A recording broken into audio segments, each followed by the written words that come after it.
A number of foreign tourists has been lost and found exploring the Sơn Trà Nature Reserve in the central coastal city of Da Nang. The tragic death of a rescue worker who was searching for 4 lost tourists in the reserve recently has drawn attention to the potential threats of embarking on an adventure in the nature reserve.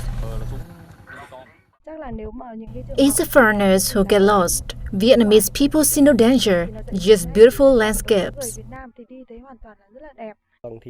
We rented a motorcycle to drive up Mount Ban Cờ. The road leading up there was smooth, but there were some steep slopes.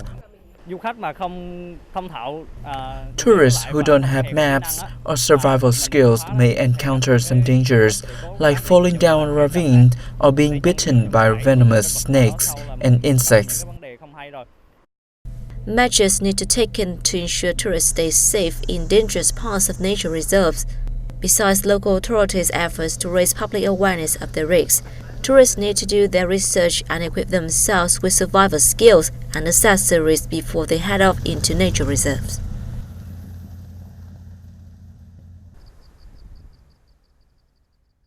The warnings are not enough.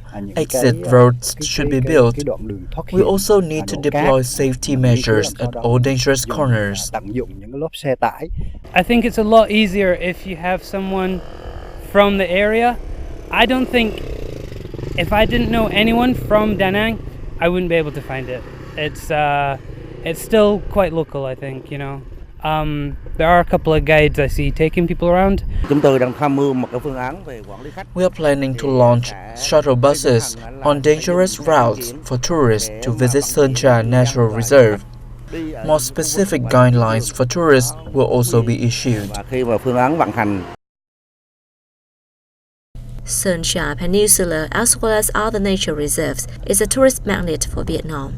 In order to fully exploit its potential, we need safety measures and tourists to be aware of the risks when visiting the reserves.